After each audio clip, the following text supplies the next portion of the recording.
We're looking to find a new pickup truck for Seb. He's already driven this Toyota Hilux, which you thought was okay. I like to begin with, but went off iffy it now. And the load space wasn't fantastic. No. Now this is the one you really wanted to drive, Mitsubishi. This is what I came for. Jump in, the L200, the animal, no less.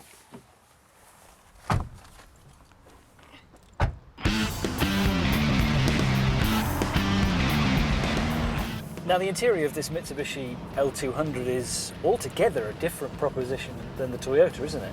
It is. I actually prefer it. Do you? I do. Like this? You like the sort of, well, colour tone fake of it.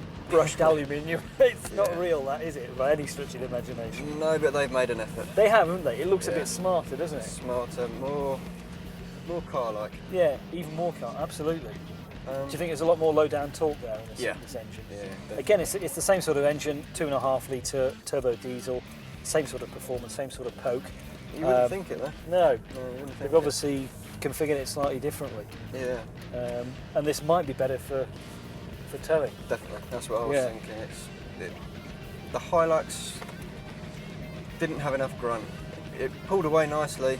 It's too much like a car. Yeah. You know. I think what I noticed on this road particularly that we were on before, again on the Toyota, the same piece of road, in the Toyota the suspension was a lot bouncier, which you tend to get on some 4x4s, but not, you know, good 4x4s these days don't do it. I don't think it's quite as roomy as the Toyota. It doesn't have quite as much space in the back there for the passengers to me.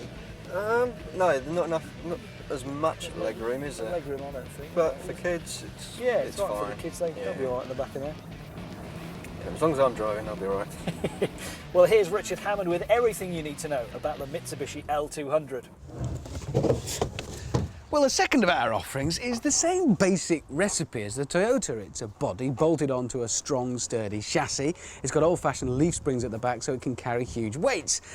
But then it's had a few extra bits bolted on. Well, quite a lot of extra bits, actually. For a start, there's about an acre of chrome plating the thing, which I've got to admit, looks pretty good. You also might notice there's an extra set of doors here and an extra set of seats. It is a four-seater because it's in a crew cab configuration.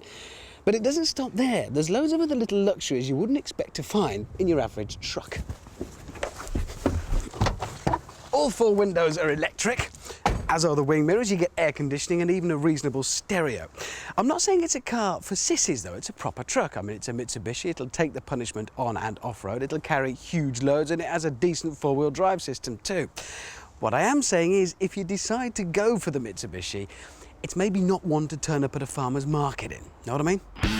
That dependable 2.5 litre turbo diesel produces 113 brake horsepower.